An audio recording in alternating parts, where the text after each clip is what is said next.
I did not like having to wear our chemical gear, but also it was really good training for this past year with the outbreak and everything.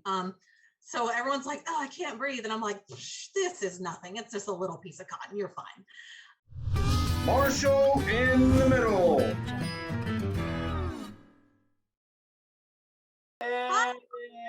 Hey, it's Frenchy, everybody. Look at you. You're beautiful. So good to see you. Oh, it's good to see you too, Top. Oh my gosh. Oh, wow. It's been 10 years, right? I think a little more now, actually. Yeah. Wow. Tell me, how old were you when you joined the Army? I signed up when I was 18, but I did the delay entry because my niece was supposed to be born. So I left when I was 19. Oh, wow. Oh, wow. That's so cool, right? To think. So how old are you now? Oh, don't do that. I'm 34 now. Oh, wow. I'm sorry. Yeah, 34. Wow, that's just crazy. That's half your life ago. Yeah. Yeah, that's half your life ago. What do you remember about joining the Army? I remember that I had never really done anything of that magnitude. I had always stayed close to home, stayed close to my family. So I remember when I left MEPS, which was just up the street from where I was living at the time, going into basic, and it didn't really hit until we finished in processing MEPS. And then we went to actual basic, and it was almost like a cultural shock because they were so different. And then I went to Fort Leonard Wood, and it was in January when I went. So we were still kind of in the cold months. And then my first station was with you in El Paso. So that was a huge temperature, like climate change. And I just remember being really overwhelmed, but also eager and excited. So tell me about, Nicole LaViolette, right? Is that your maiden name? Is that your original name? Is that the name you grew up with? That is my maiden name. Yeah. I love it. I love it. So tell me about you as a little girl. Were you an Army girl? Were you a tomboy? Were you? I mean, you did great in the Army. Actually, I was pretty shy as a kid. I didn't really have any like plans to join the military or any of that. I wanted to join college. I only, maybe somewhat ignorantly, applied to Baylor University because I wanted to go to a good school, and I got accepted, and that was amazing. But tax forms weren't done in time, so I couldn't get in. But before that, it was kind of never my plan to join something that was so much bigger. I wanted to be an astronaut originally when I was little. And I still have an astronaut book somewhere where I collected articles as a kid. And my mom gave me space books, and I have that somewhere still. And so it was kind of a big difference from what I thought was going to happen. Isn't it interesting when you're a kid and you have these dreams about what you think that your life might look like, and then it turns out, totally different sometimes, right? Oh yeah. What thing did you dream about as a kid that did come true? I can't really say that I can recall a dream that I had as a child that came true. I didn't have big aspirations. I wanted to do well in school while I was in school. From when I was young, I wanted my parents to be pleased, and they were for the most part. We had our tips and whatnot. I can't say I didn't ever really want to be a parent, but I ended up being a parent, and that was great and amazing, and I would never change that. I think mostly I just wanted to find somewhere where I would be successful and live a comfortable life, and I guess you could say I've reached that point. Tell me about joining the Army and being around a whole bunch of people that y'all all of a sudden you were getting yelled at, and y'all all had to go here and stand here and do this. How did that go? It was so nerve-wracking, and I'm going to be honest, I cried a little the first day of basic training. When they get you off that bus at first, I was trying not to, and I was better than some people, but I definitely was in the front leaning rest, just tears going, and I was overwhelmed and I was scared, but I was also excited. But I was like, oh my gosh, they are really scary right now. But it was a lot of fun too. Like once you get past that initial, oh, okay, this is so different from anything you would think, it gets to be a lot of fun. Were you good? Were you like good at shooting and doing the bayonet stuff and climbing the ropes and all the stuff you had to do? I wouldn't say that I excelled anywhere. I think I was pretty even across the whole field. I did well. I didn't excel, but I didn't really do so bad that it was an issue either. I really enjoyed the obstacle courses and basic training because I thought those were a lot of fun. I didn't like the classes, but the physical part was so much fun. And everybody's like, I would never do basic again. And I'm like, no, let's go back and do those again, not the classes. Just do that part. Yeah, right. Well, it was like adventure time and exploration time. And at that point, they're rooting for you instead of yelling at you so much, you know? Right. Yeah, they go from, I'm going to get you to obey and fall in line. And when you finally start to, they're like, okay, let's see how we can push yourself. And it really does push a person beyond what they might have thought they could do. Yeah. Did you think you were gonna, do good in the Army and have a tough time? What was your expectations? I thought I would do all right. I thought I would make it through basic, because there are some people who just can't, and that's all right. I thought I would do well. I did grow up with a dad who he did a little bit of time in the military, so he was very like strict about being on time and being, having everything you need in order, being ready and being orderly. So that was, I think, a good start for that. And I think I did all right there. I never got in trouble for being late, so that was good. Did you ever get in trouble? Like, I don't ever remember yelling at you. I don't ever remember anything like that. But did you ever get yelled at? I had a couple of run-ins, of course. No punitive actions against me, but I did go through a period that was kind of turbulent, and my first line leader had a different idea from my platoon sergeant of what should be going on, and it was handled differently, and it kind of caused a little bit of confliction, but there was no official write-up for anything.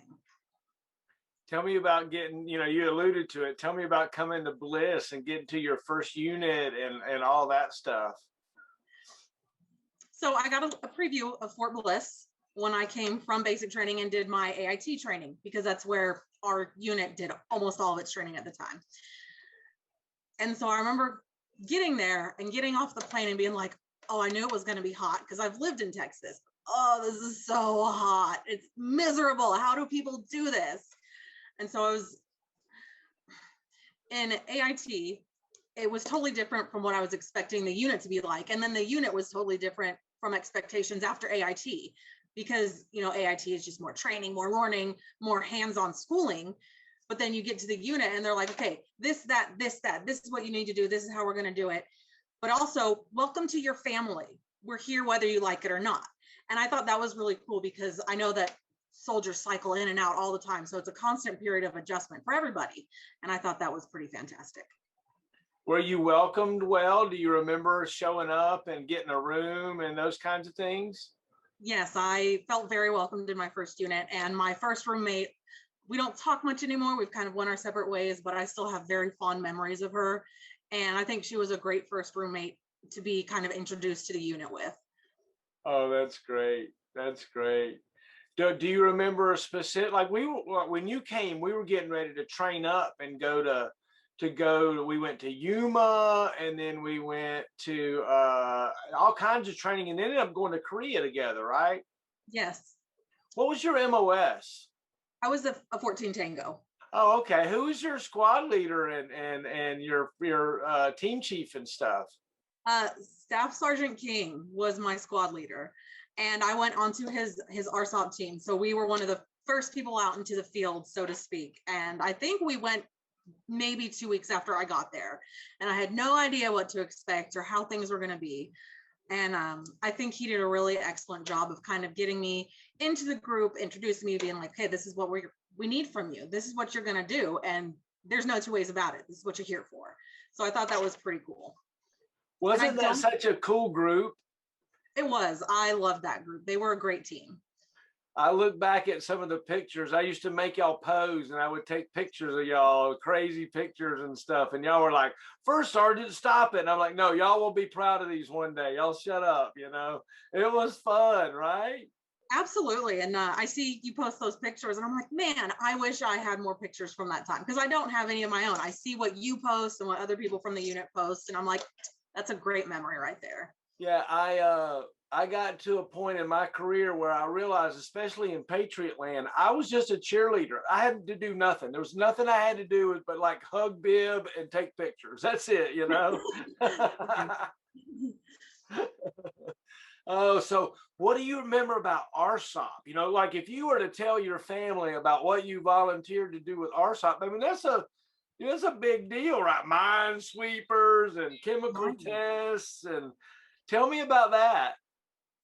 Oh, I did not like having to wear our chemical gear, but also it was really good training for this past year with the outbreak and everything.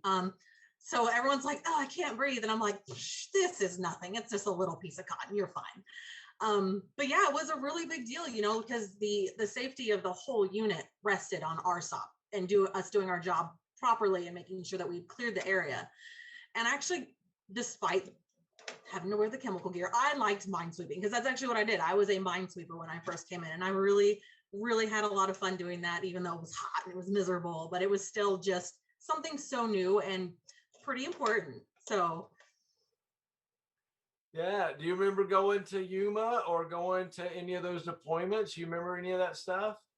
I didn't get to go to White Sands with you guys. I was kept back for a medical issue. And so I missed that. And I was kind of sad because I was in contact with people through phones, nifty little gadgets. And I was kind of sad to have missed that, but it was understood that I couldn't go. But I do remember going out to, I don't know if it was Yuma, but it was pretty far out. And there were tiny frogs and it rained, I think, on our day going back in. And I thought that was great. And it was, I never expected to see frogs this big in El Paso. So, or in that area. So that I think was a lot of fun. And I remember dancing in full battle rattle with Green, my original roommate. And it was a lot of hard work, to be sure, but it was also a lot of fun and it was a lot of camaraderie. Tell me about, going over to Korea and, going to a foreign country and all that kind of stuff.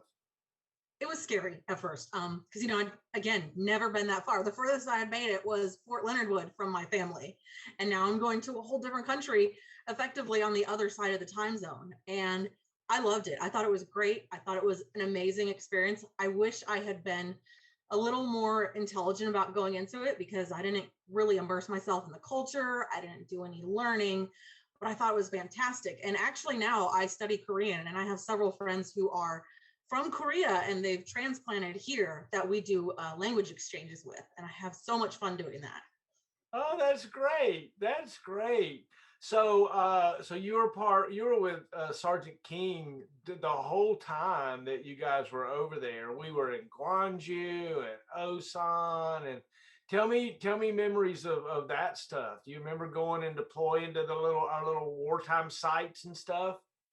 Yes. But also I didn't get to stay the whole time because that's actually when I got pregnant with my daughter. So I did leave a little ahead of you guys, but I do remember going to the first couple field trips, as it were, and training and driving and getting stuck in rice paddies. And one time I think it was with you guys because I went to Korea again later, but I think it was with you guys. We got sprayed by the field fertilizers and it was so bad. It was like, oh no, it smells awful. I mean, it works for their rice patties, but maybe not so good for the equipment, but it was so funny. Oh my gosh. Oh my gosh.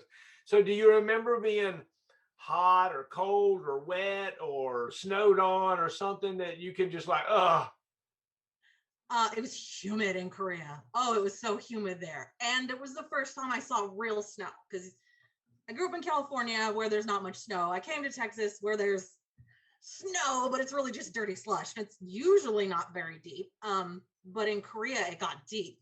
And I was so enamored with the snow. I remember being like, I can't wait to go out to formation in the snow. And then they'd be like, no formation, it's too snowy. Oh, I wanted to go though. And I thought the snow was a blast and it was a lot of fun. And I enjoyed going out in the evenings after, we had finished our duty and just being outside in the cool. I like cold air. So it was kind of perfect at that point. Do you remember going out to the Ville and exploring downrange and stuff? I mean, let me tell you something straight up. You were an American female in Korea. You were a queen if you wanted to be, right? Yeah. Going to Korea as a female was probably vastly different than being a male, especially being a young female. And it's kind of funny because we had that one little strip right outside of our garrison, as it were. And you would expect the workers there to be engaging more with the males because that was typically their target. But anytime a female was in there, not just me, any female, they would flock because I guess they felt a little safer, just womanhood and womanship. And they were always so funny and so kind and so polite. And it would actually be really welcoming and kind of like, oh, I might have gone out with a group of predominantly males because that's what's in the military, but I felt safe with other females meeting them out there. That's awesome, right? And you find out that at our time, most of the ladies that were over there that were working in the clubs were from Philippines or Russia. Yes. It wasn't a lot of Koreans.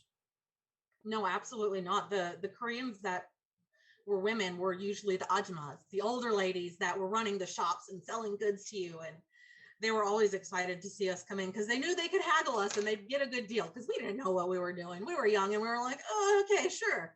This is cool. I want it. Yeah. So you were not old enough to drink when you were over there the first time, right? Correct. Oh, so tell me about that.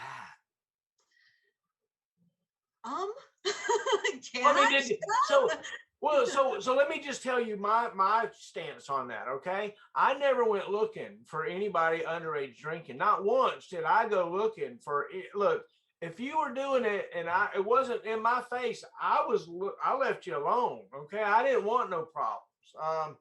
It's just interesting to kind of look back on that time and think about it and be able to say, well, yeah, I did kind of sneak home one time and I was a little trashed, or, I just don't know. I just thought maybe I'd ask, I mean, before I found out I was pregnant, yeah, there was a couple of good nights I had here and there, maybe could have been bad news, but we always kept it on the low and kind of tried to keep it within the realm of maybe we should be smart about this. Right. Well, that's good. That's real good. That's real good. So I'm gonna tell you, I don't remember you leaving early or what have you, and you becoming with child. But tell me about that. That's got to be an interesting adventure. It was. I left early July so about 9 or 10 months in, because it happened shortly after we had gotten there, and it was with another unit soldier. And going back, and it was my first pregnancy with my first unit, and then I came back to America alone, and that was kind of scary. And he was still in Korea when I gave birth to my child, actually. I did get to talk to him on the phone for a few minutes before everything went crazy like it tends to be. But I was really sad that I had to leave my first unit that I had a lot of good memories in a little early. And it was worked out that I would come back to that unit, not Alpha, right? Alpha, Bravo? We were Bravo. Mm-hmm. We're Bravo. So it was worked out that I would come back, but not to Bravo, not to that unit, because the father of my child was in that battery and complications, this, that, and the other. But I do remember being very insistent, like, no, I know I have to go to a different unit right now, but I want to be transferred back once they're back here and settled. And that actually did work out. So that was really nice. Well, good. I'm glad to hear that. What do you remember a particular food that you liked from Korea? Oh, tteokbokki and bulgogi. And there's places around here that have really good variances of those. And I know how to make bulgogi, actually. And my sister is working on cooking with the wok. So we're doing a lot of Asian foods here, and Korean is a very strong staple because she also likes Korean culture. Oh, that's great. So tell me more about your children. So I have Zoe, who is my first kid. She's 13 and a half and, going on 19, really. She's great. She's intelligent. She's a little bit of an introvert, which I can get and relate to on a pretty personal level. And then I have a son, Ian, and I actually have their names on my arms. He's 9 and no more. That's it, just those two. But he's really great too. He's more outgoing. He's a boy. Oh, he's a boy all the way. But he's a little bit of a mama's boy, which is okay most of the time. But they're great kids. They're both pretty intelligent. I think they've done great with the past year and a half with the whole COVID mess. Zoe's stayed homeschooled for the rest of this year and she's going back to campus. And she's a little nervous because she's like, oh, no, people. But Ian wanted to go back and he was like, yes. And he does a lot better in person. So I think they're great. Go back to Korea for a second in that first unit and remind me of some of the personalities that you think of. Do you remember any names or personalities and things that come to mind? Of course. I remember Green, of course, my first original roommate, who unfortunately we separated in Korea at one point, different rooms because she got promoted while I was still very new. I remember Fez. I remember Sonia, but I could never say her last name right, so I'm not going to butcher it on here. And then there was, and I thought she was always so funny. She seemed quiet, but then she would kind of break out with this humor and you'd be like, where did that come from? But awesome. And I think she was my roommate when my parents sent a glitter bomb box to me. And I opened it in my room and there was glitter everywhere. And we had it set up so there was a bit of a separation, but it got on her side. And I was like, oh, I have to clean this now. Oh no. I was so upset, but it was funny. Looking back, it was funny. And then I remember Price, of course. He was my first unit boyfriend. Oh. And then, but nobody knew until things happened. Let's not go there. I remember Stark, Zoe's biological father, and Whimsicum, and Turner. He was so funny. He was a little hard around the edges, but he was really funny and he didn't really care what most people thought. He was like, whatever. Bib, he didn't care either. He was like, I'm gonna say what I'm gonna say, and if you don't like it, I don't care if you don't like it. Carry on. Sergeant King, of course, he was a great first line leader to have, I think. And he really shaped a lot of how I looked at my first line leadership going through the military like I did. Sergeant Hernandez, who was Crystal's or Green's sergeant, because we talked a lot. And so there was a lot of cross communication and I was interested in what they were doing in the van. And then there was Sergeant, there were people in the support platoon that I didn't really talk to so much. So I don't really have a lot of names I can recall there. So tell me about, was there a time where you had to go out of your way to help somebody that was in need while we were over there? Maybe somebody drunk and then falling down, or somebody had to clean up something, or maybe somebody had dropped the ball on something. You remember anything like that?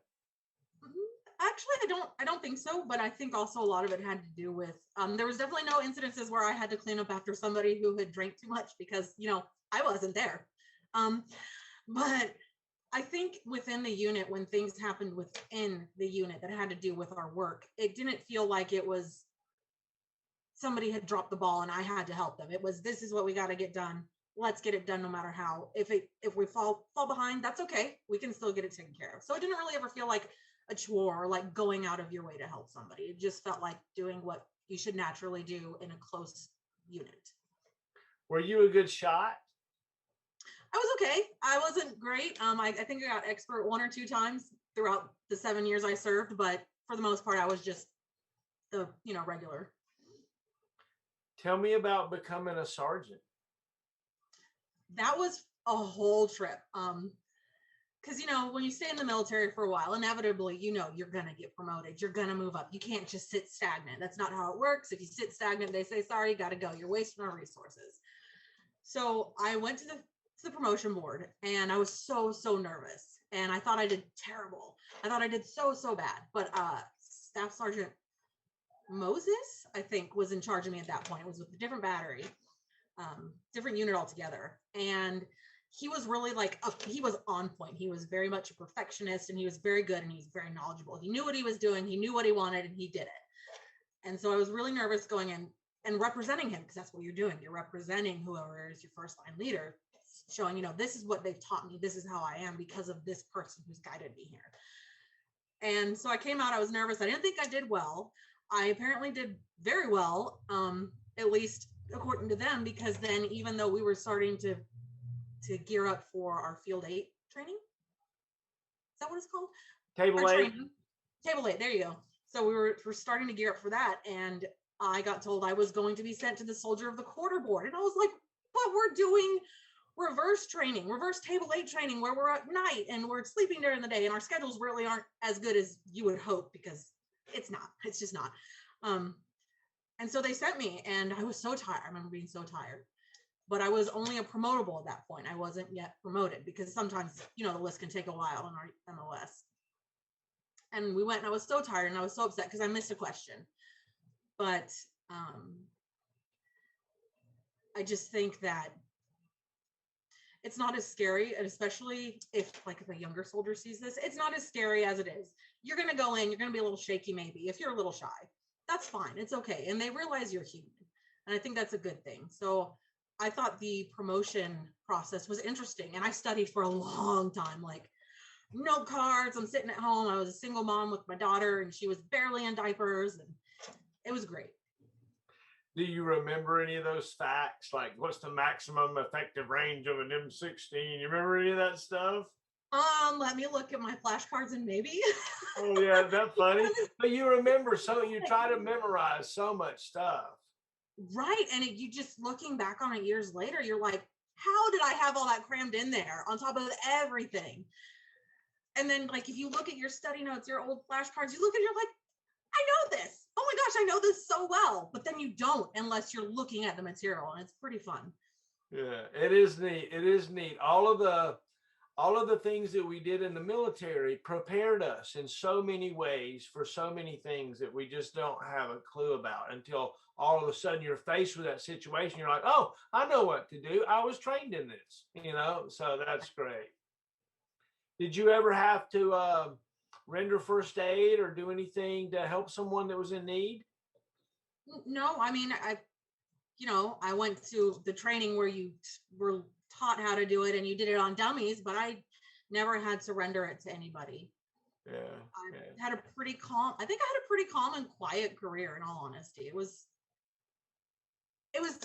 turbulent, but it was also not as crazy as you hear some stories. Oh yeah.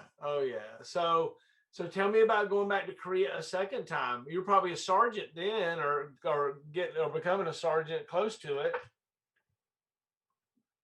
That's actually where I went to the board, was in Korea the second time. Yeah. And that's where I went to the Combat Warriors Leader course, up in Camp Casey, I think it was, up north or close to north. And it was great because we were stationed on the Air Force Base in Busan. So we were our own little entity. We were within our own. So anytime we had to do anything, we had to go to Camp Carroll, which was a 3-hour bus ride. And I was so excited to go back. And as a specialist, you're kind of in that midpoint where you're not really new, but you're not really so in charge of anything, but you're starting to see more responsibility. You're starting to have higher expectations. And it was a lot of fun. The board was a little scary, of course, I don't know if I'm ready, but you don't get to decide that. They're like, you're ready, go, have fun, do well. And so being promotable in Korea was kind of an interesting experience because, again, you're a little bit higher than just a regular specialist, but then you're not quite a sergeant. So that was interesting because we also were going through a transition about halfway through of leadership, where we were seeing our platoon sergeant out. We were seeing a new platoon sergeant come in. Our squad lines were shifting a lot because of that, because they were rearranging our leadership. But that was a really good unit as well. That's awesome. That's awesome. So do you remember a soldier that you had to mentor or take charge of or lead? Yes. In that same unit, and we had met in Fort Hood before we went to Korea the second time, we had a soldier whose last name was Dempsey. And I still am in contact with him occasionally on Facebook, but he had so much potential. It was right there, but he had a hard time with showing up on time for formations. And it became kind of a little bit of a known joke that if there was a formation, he would probably be about 5 minutes late. Even if we went and knocked on his door, it's like, you need to be there in 5 minutes. And that's 20 minutes prior. Be there in 5 minutes. Go knock on his door again. Why aren't you there? But it was kind of a joke in our platoon that if there was a formation about 5 minutes in, he would probably be front leaning rest, you know, because he was late and there's nothing we could do short of physically dragging him. But he had so much potential and he was such a funny guy and he was really good at what he did. He just had an issue with time frames. What would cause him to be so late? We never knew. It was a mystery. It was always a mystery because we'd knock on his door before PT because, you know, you go and check, room check and all this, that, and the other. And because he was in the barracks. And are you ready? He'd be in his PTs. He'd have his hair done. He'd have his teeth brushed. He'd be ready to go. Like dragging my 9-year-old through the house, making sure you're ready to go. This is done. Yes, everything's done. Okay, you ready to walk out the door? Great. Why aren't you on time? I don't know, Sergeant. I just don't know. Why? And it was just a daily thing. And the day that he was on time, it was just like, you okay? Do you have a fever? Let me check your forehead. And, you know, it was all in good fun. He, like I said, he was a great soldier. He just couldn't do it for whatever reason. And he had watches and everything. And his roommate would be like, yeah, he's ready. And I'd be like, okay, please bring him with you. And he's like, okay, but I can't be late for him. So it was kind of it was a situation, but it was a hilarious and honestly a great memory. If you had to explain your patriotism to your kids or grandkids, how would you explain it? That's a little harder because, you know, there are some people who know they want to go into the military and they want to serve their country and that's their place. They know they're going, and especially people who have a long history in their family of people that have served. And mine was really more of I didn't have anything to do and I could see myself falling into a bad situation because I was a waitress before I came in. I had taken a semester off of high school. And like I said, I got accepted to Baylor, but I couldn't go in because paperwork. And I just saw myself slipping into this person I didn't want to be. And so it was, okay, continue kind of into a realm where you have no ambition in life. You have nothing for yourself, nothing going. And, or you can walk into that recruiter's office and you can do something that's bigger than yourself. And at the time, I didn't pay attention to a lot of politics. It was after 9/11, of course. But I didn't have a lot of, I guess, sway either way on politics or really the military in general. But I was like, you know what, why not put myself to good use somewhere? You know, somewhere someone will appreciate that this person, you know, person XYZ went in and they served their country, regardless of their motivations. And so I think being there kind of made me feel a sense of a more strong sense of loyalty to the country. And I can't say that I would always agree with what's going on in politics here and there, but I can say that if I had the ability to go back, I would gladly serve my country again because I miss a lot of it. It's a lot of it I don't miss, but I miss the closeness and the family and just the sense of being there for something that's bigger than yourself. Many people say that there's no atheist in foxholes. I was just wondering about, like, in times of your life and struggles and strife, do you have a spirit or someone that you feel is helping you, or something that you pray to, or some way that you have that brings you forward? That's a very loaded question. I think that all religions are based on some type of truth. Now, it depends on what religion you're looking at as to what truth they emphasize or what they choose to follow. I think there's definitely more out there than what we're aware of. I think that to assume we know exactly what it is presumptuous. And, you know, there will be times when I'll close my eyes and I'll think, you know, please, this, that, or the other, please, you know, help me get through this. Please help, because sometimes, you know, kids struggle. Please help my child. Please do something for someone. But I can't say that I have any set religion. I can't claim to be a Christian. I can't claim to be a Catholic. I can't claim to be an atheist. There's something And I think that it does sort of see things, and I think it has an influence to an extent. But I also think that if we were predestined to live out certain fates, it would all be very pointless. Amen. Amen. What do you like to do for like a fitness routine, or how do you stay in shape? Well, round is a shape, so that works. Um, I actually, until recently, we had a tread climber, and I kind of liked that, but the tension rods were going bad. So right now we have an elliptical, and I like to do the elliptical 4 to 5 days of the week. And usually I will watch a Korean show while I'm on there, so I'm not aware of how miserable I am doing cardio. Um, and occasionally my friends and I will kind of jump on like, do this routine for 2 weeks just to change it up and give ourselves a little bit of a challenge. And I've tried Insanity, and it is aptly named. My joints can't handle that. I'm too old for that now. Oh gosh. So it's mostly just the elliptical. And kids. Yeah, right. They'll keep you in shape. Yeah. Chase, but they're old enough now where you got to chase them and really chase them because they can actually run away from you. Oh gosh, yes. We make it a game. I chase usually Zoe up the stairs at night because, put them to bed, say goodnight to them. So we'll run up behind them, and sometimes she's fearless and she's not scared, but other times she's like, "You're the tiny terror mom." And I'm like, what does that mean? You're shorter than me. How can you say that? She's like, "You're still short." And I'm like, oh, well, okay, but so are you, but I'm still growing.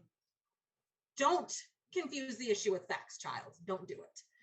But yeah, so there's a lot of fun to be had, and they do still kind of keep you going even when they're older.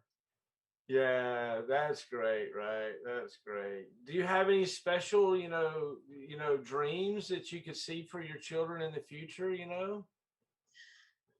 I hope they find happiness. I Right. hope they can do whatever they want to do. My daughter really enjoys drawing.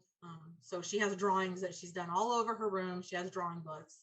And I hope that even if, she doesn't manage to make it into that field as an adult, that she can still do it with a passion and still enjoy it, and just for herself even. Ian, again, just I want him to be happy and to find out what he wants to do in his life and be able to go for it without reservations or without too many obstacles. Some obstacles because it's good, character growth, but still get there. Tell me about how you ended your time in service. What caused you to get out of the military and stuff? I was a single mom, and my family care plan fell apart because it was my mom and dad, and they were going through some marital strife. And so they could no longer be the family care plan for my kids if I had to deploy again, which my unit was getting ready to deploy very shortly after I got out. And I was a little heartbroken that I had to get out. I didn't really want to get out, but kids first, family first. So yeah. So what did you slip into? What are you doing now? Tell me about your life after the military. well, now I work in logistics, so I ship things around. It's nothing super exciting, but it does make the world go round, so to speak. But when I first got out, I actually did online college and got my bachelor's degree with a focus in management, which I thought it was a lot of fun. And so I took about a year off and did just college. And then I started doing some warehouse work in conjunction with college, just, pay the bills, not get too bored. And it somehow ended up in logistics. And now I've been here for almost 7 years, and now I'm stuck here and I can't get out. But, it's not bad. It's really not as bad as it could be. Good. Well, part of this is I want you to salute and report and, call your unit to attention. And then I want you to salute and sign out. So can you do that for me, you think? I could if I knew everything to say.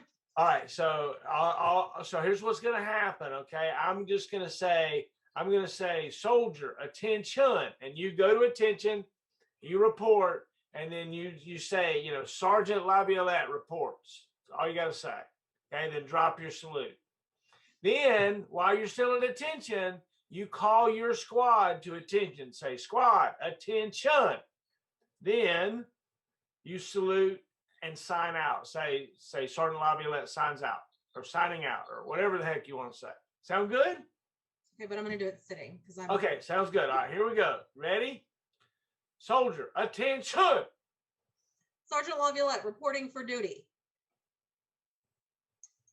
I forgot what to do. Call your squad to attention. Squad, attention. Sergeant LaViolette signs out. Oh, yay! Thank you. That's perfect. That is perfect. That is perfect. Isn't it cool to like think of those old times and to, call your unit to attention? Yeah, it kind of be rush of nostalgia there, like chills up your back. Oh my gosh, I remember doing this. Yeah. Yeah. I remember when I was the first time I ever got to march a soldier around, like they gave me 3 guys and we were practicing in basic training and we were marching each other around. And I was like, yes, I like this. We could do it. Oh, Yeah. wow. Oh, wow. So was there times in the military that if you could go back, like I often ask people, if you could go back 1 year, in your career or whatever, what would it be? If you could go back to one time, where would it be? I think it would be towards the end of my service, because it was very emotionally charged because I didn't want to get out, but I knew I had to get out. And the reason I was getting out felt not great because sometimes there's a stigma, especially with women getting out because of pregnancy or because of children or because of family, so it feels kind of bad. And I kind of wish I could have gone back and maybe handled it differently, maybe presented myself a bit differently while that was going on, but it was just so hard to see one day after the next at that point. And I feel like I could have left on a better note. So I think that's probably my biggest regret in the service is Oh, wow. the way it ended. Thanks for sharing. I tell you, I just always enjoyed you being around. Everybody always called you Frenchy. And that was just such a cool nickname for you. And, you're so stylish. I love following you and what you do on social media and things, it's just amazing. Yeah. I'm a big fan. You have any closing remarks as we begin to sign out and call this a wrap? I think it's just important for people who serve together, and even if you weren't directly together, even if you were kind of at an arm's reach, I think it's important to remember that everyone's here for you. I remember seeing the reason why you kind of started this was because we lost one of ours. And I've lost someone who was a platoon mate to cancer as well. And I think that what you're doing is a great cause, and that we should never forget that everybody's really there. Even if you maybe didn't get along the best, we're still family. There's still that connection there, and that we shouldn't just let that go and wither and rot away. Amen. Thank you. You have just such a special smile and your eyes are so bright. I just thank you. I appreciate you spending time with me. You're a special flower and a great, wonderful soldier and a hero that I know. Nicole LaViolette, everybody. Thank you. Thank you. It was great talking to you. Oh, bye. Bye. Bye.